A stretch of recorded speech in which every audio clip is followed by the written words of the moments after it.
What's up? Hey, I got the cops called on me. Alright guys, welcome back to this week's vlog. It's going to be a crazy week, one of the busier weeks that I've had in terms of closings. We have one closing this morning, 2 closings tomorrow, and then another closing later in the week. So we've got a total of 4 closings this week. This first individual was a referral. It's on the far west side of Fort Worth. So when I get asked, do I work in certain areas of Dallas or Fort Worth, I really go wherever individuals need me to work. So we're headed out to far west Fort Worth for a closing. Hey, what's up? Good.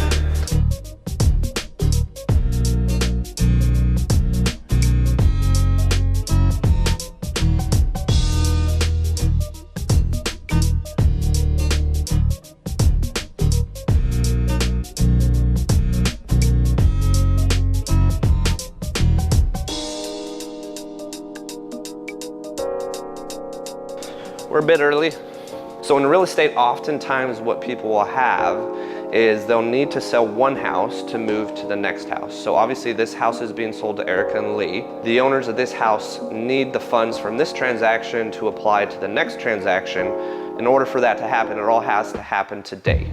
Well, they don't have anywhere to move their furniture. So a leaseback is something where the current sellers will sell the property today, but remain in the property probably for a week, sometimes 2 weeks, maybe a weekend, to allow them time to move their furniture from here to the new house. So we're doing a final walkthrough here. There's gonna be still some items from the current seller that's selling the property, but we're gonna come back probably in a couple weeks and this thing will be completely cleaned out and clear and set for them to move in.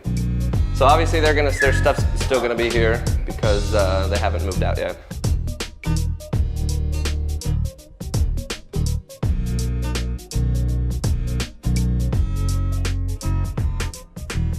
I hate the railing. Yeah. Why it's so light, like? That's very much dated. You could redo the staircases and get rid of the carpet, and then you could also do a lot of, I'll have to show you an example of what people are doing. You've probably even seen it, but it's more like the wrought iron look. And then a darker tone color of the handrails. But that would be redoing your entire, and that could get spent. But this is probably like when the house was built, this was the original handrails that were done.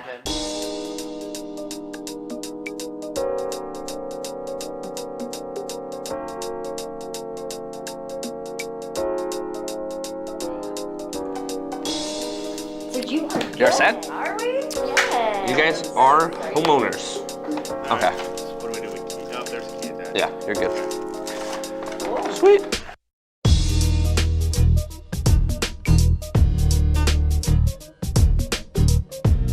All right, guys, we're here with Dustin. We just closed, walked through the house for the final time. The house is officially his. Give you guys a little bit of a background. 10 years ago, it's funny how the world works. 10 years ago, we were both in the Marine Corps, stationed in the same area. I was working mid-crew delivering parts to him in the middle of the night. We were talking about it at closing, bringing back all the memories that we had together in the middle of the night. But it's fun to be able to get back 10 years later, help him buy a house in Texas, and it's ironic that we both wound up here. But it's funny how everything pans out, and now we're standing inside his new home. Congrats, man. Thank you very much. Thanks for the help. Of course.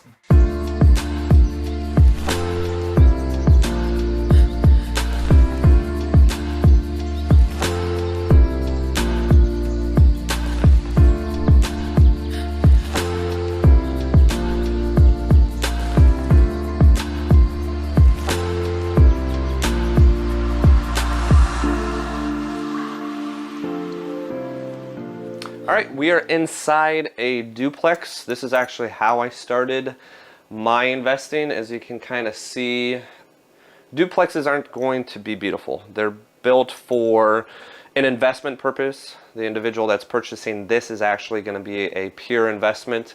I lived in something similar to this and shortly after moved into a single family. I will explain that story on another video.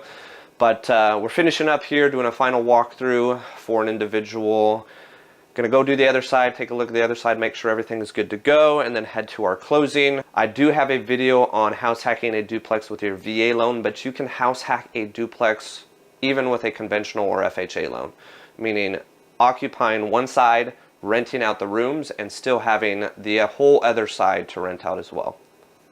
We're headed to the other side of the duplex. That particular side is not the cleanest.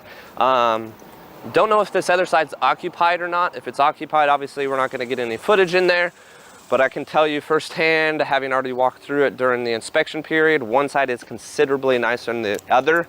When you are selecting tenants, obviously there's no way to know, hey, how good are they going to take care of my property? And that's the risk that you inherit when you do purchase properties, is you're going to have some good tenants and some bad tenants.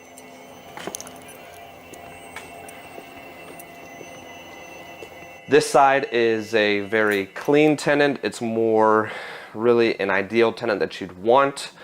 So a couple pros to purchasing a duplex versus purchasing just a single family. Obviously, it's like purchasing two houses in one. If you aren't aware, you get 10 Freddie and Fannie Mae loans. So if, let's say, I were to purchase a house, I could only obtain 9 more traditional financing loans. This allows you to purchase almost 2 properties under one loan. So if you buy a fourplex, you're essentially buying 4 houses or 4 different units under one loan. So you get to leverage the fact that there's 2 units under one loan. Usually it's going to be a more expensive home. A duplex is clearly most of the time going to be more expensive than a single family, and a fourplex is certainly going to be more expensive traditionally than a single family, or oftentimes even a duplex. So with here being a duplex, he's using a conventional loan, putting 25% down, going to cash flow on it, but he's able to buy essentially 2 houses with one loan.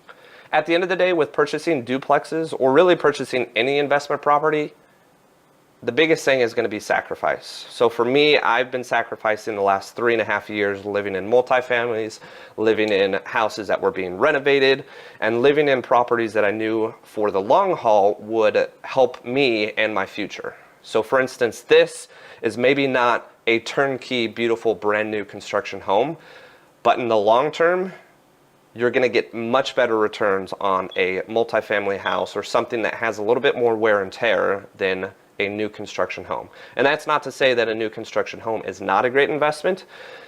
Actually, I'm building a house right now that I'm going to be using as an investment, but there's so many different avenues that you can go down with real estate investing. Sacrifice at the end of the day is going to be the biggest key. Hey, I got the cops called on me. What'd you do? So we took pictures, went to the backyard, did whatever we needed to do, and then went out the front yard, and like 2 cops were like waiting for us. You guys live here? He's purchasing the property today. Oh, okay. Yeah. You just show me? Yeah, that's a final walkthrough. Oh, okay, cool. You got a neighbor calling? So I guess the neighbor had called the cops and basically said, hey, my next door neighbor is getting broken into. You got ID? Are you the, I'm the agent. Yeah, I got ID if you want. ID? Yeah. Thanks, man. You guys are buying it? He's purchasing it. Cool, man. That's where we're headed right now. This is a first. Well, yeah. But you want that. I mean, you want people being overly cautious versus like, if we were actually robbing, trying to break in. Be cautious too. Yeah. I was out here watching. Well, how's the crime rate around this area? Is there a lot of break-ins? Oh, you're good, man. Okay. He wants to know because he's buying. We're always on Beltline, so Okay. you're good. Just don't speed. We got here. But they were super chill. Anyways, at the end I was leaving and he was like, hey, I saw your Marine Corps sticker or Marine Corps on your license plate, and I knew we were good. I was like, thanks, man. Yeah. But there's a first time for everything. I never had the cops called on me while I'm doing a final walkthrough or showing a house. We couldn't close today because the buyers got arrested. And the agent and the videographer. Yeah. And took our camera. Hey, incoming call from Richardson Correctional Department. Hey Tyler, come get me out of jail. Bail us out. We need 60,000 to bail us out. Yeah, I got arrested for walking through a property. Can a bail be added to the closing statement of the closing cost? I'm not making that much money on this deal enough to get me out of bail costs. When selling homes goes wrong.